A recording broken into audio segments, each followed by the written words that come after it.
Okay guys, this is my 2014 Kioti CS2410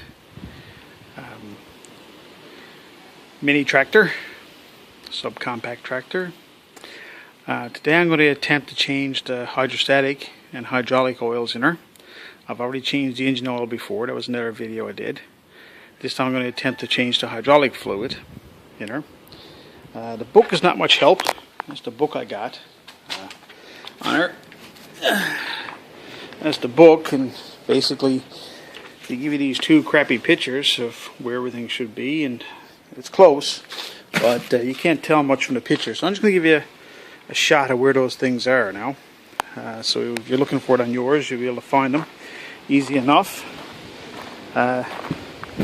This would be the right hand side of the tractor, what you want to call it, but usually you're facing forward. This is the right hand side. You'd be coming by the back wheel and go underneath the tractor. See, my phone will pick this up pretty easy. Under the tractor, and if you look very carefully right here, this guard, behind that is a round object. That's your hydraulic filter. So looks like I got to remove that guard, and it's going to be hard because it looks like there's a nut.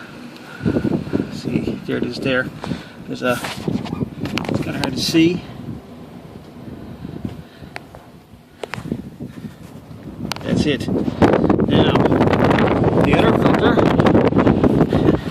if you're interested, there's that one. You look up. There's a guard here. The other filter is up on top of that guard. So I've got to release these two bolts, and in those two bolts there, when you look very carefully up in there, you might be able to see the filter. So I'll go at it from the other side. I'll piece this together afterwards.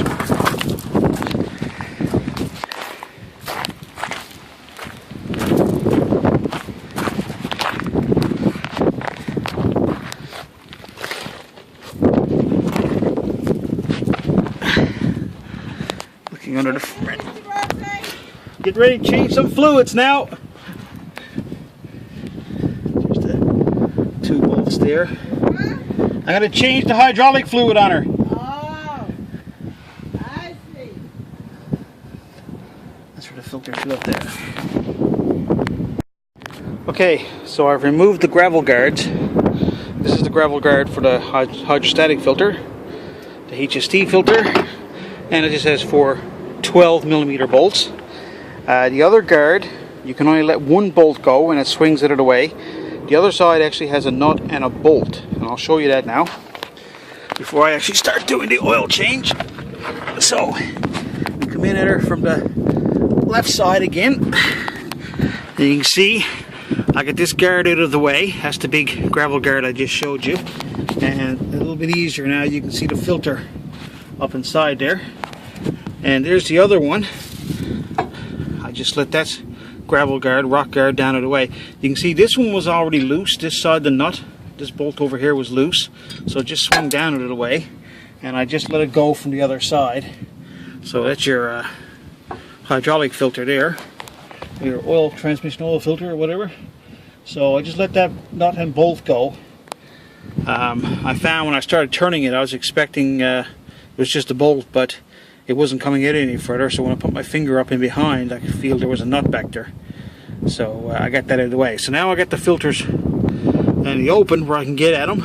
I'm going to try to drain the fluid, and with the hydraulic fluid there, I can see here's the filter, and if you look underneath the very base of the engine, right there, that's going to be the drain for that.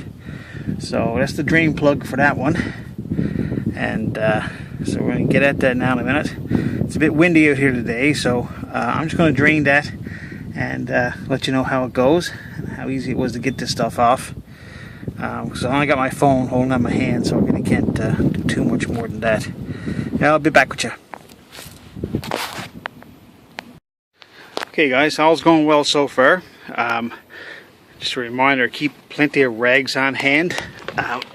I only have one of these small oil drain plans, for putting this stuff in. She takes about, the book says 3.5 gallons or 13 liters. Yeah, I'll do the Canadian way. So what I did was, I just barely fit my hand in there. Yeah, so I drained the fluid until this is about 3/4 full. I'm going to haul that pan out now and empty it because I don't want it to get over full. And get back in and finish draining the fluid. Okay, the fuel filter, the oil is just about drained from here now. I'm just letting it finish up. So I just want to show you in the book, they'll show you which filters and stuff to use. In this case, you know, I matched up these numbers here with the hydraulic filter and the HST filter. So it's a good idea to check on the side of your box that they match. In this case you do. But also, I don't read Korean very well, but I do recognize those numbers, and that is also the same number. And another thing you want to do though, is this is the old filter that I'm going to replace. So it's a good idea to just get a good idea that they're, look at them, make sure they match up. Especially that rubber seal. You want to make sure that's going to match up. So when you see that they match, you know you got to match the filter. You also want to check the old filter, make sure that O-ring, that rubber O-ring right there, make sure that's on that filter. Because if one gets stuck, sometimes what will happen, they'll separate from the filter and get stuck onto the engine case itself, the transmission case itself. And if you put a double one on there, you guaranteed it's going to leak before the next servicing and you'll lose all your fluid. Or maybe even worse. So you want to check that not only on the filter, because especially if you don't know who did the last servicing on it, but you want to look inside. In this case you can see it there, and make sure it's not on the old one either. It's not on that place right there. So I don't see it, it's off, so that's good. So what I'm going to do now is I'm going to take a little bit of that. They say to use new stuff, it's just enough to wet the filter. You don't want to put on a dry filter because it'll stick to that. So I'm just going to clean off that mating surface there now with a bit of rag, just to make sure it's clean and free from any dirt or grease. And then I'm going to rub a little bit of that oil that's still dripping there in the pan. I'm going to rub a tiny bit of that on that rubber O-ring on the filter, and then I'm going to put the filter in place. I'm going to put my drain plug back in place, and then I'm going to start filling this thing up. Once again, the book says she takes 3.4 gallons or 13 liters, and it also depends on what she's filling up. So I'm going to prime the filter, and priming the filter means I'm going to fill it up with fluid before I put it in place, and then I'm going to put it on as quick as I can. You'll lose some, but I'm going to put it on as quick as I can and put it in place so you're not getting a dry start when you start up your tractor. Anyway, I'm going to go ahead and do that now and then get back to you. Because like I said, I'm holding this by hand, so I can't do it all at once. Okay, so I got the big filter put in and the drain plug tightened back up. So I'm doing the front steering arm and everything up here. So on this side here, I call it the driver's side, there is a there's your fill tube with your indicator, and underneath, I'm gonna do this the best I can. You can see on the bottom of the tire over there, we got that bottle and it's draining out. There's a drain plug, and there's the plug there, and it's the same thing on this side. So I'm just draining the fluid, and then I'm gonna fill it back up again. So, and I still got, let's do a backwards thing here. I got that one put back on, but I still got to do, it's hard to do with phone here. I still got to do that filter, figure that one out. Anyway, I'm just going to drain that, and I haven't filled in the fluid for that one yet because it's all the same fluid, so I want to do it all at one time. Alright, back with you. Okay, finally doing the hydraulic one. Try not to drop this in there. I'll see if I can get in there, let you see it. I'm hoping this will come out. So I'm using my phone again.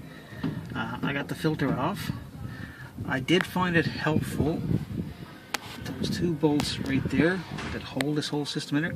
I took those out. It gave me enough because I found the filter was going too tight against those hoses. So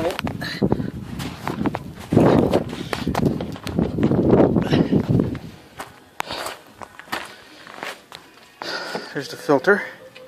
Again, make sure the rubber ring is off. And Hey. Yeah. Got a little windshield wash bottles. I poured some of the hydraulic fluid out to the windshield wash bottle to make it easier to work with. Right, check when you want to get that back on. Yeah. Okay guys, can't guarantee I'm going to pick up on this. I'll try my best, but it's in a pretty hard spot down here. Here's the back of the tractor. Here's down inside. Now if you look on top in there, see that hole? That's the fill hole. That has that cap on it. That goes right there. Now they tell you there's a sight glass down there somewhere. I don't see a sight glass. And these hoses don't move. But if you look very carefully, there's a hole right there. Now, you gotta pop your hand down in there. See that little stopper? You gotta pull that up through that hole. And when you do, you pull it up, and it's gotta go up through that hole. Oh, shoot. And when you do, that's what you get. So that's down in there. And there you gotta check your fill against that there. Okay, you gotta fill it up through that point right there. And then when you put it back in there, you gotta try to slip this down into there.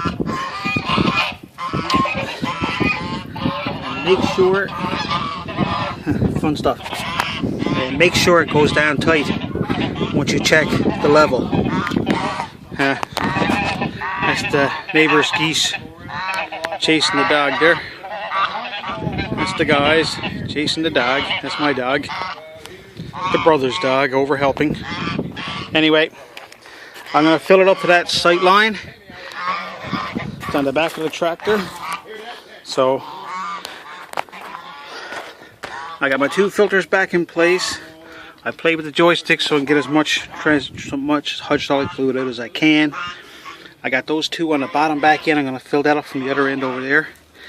Anyway, let me start filling up and I'll let you know how it goes. I forgot to show you. I picked up this one in order to fill it, and it's just too hard to do that. So what I did was I cut off some garden hose. I'm going to put the garden hose on through there and then fill her up.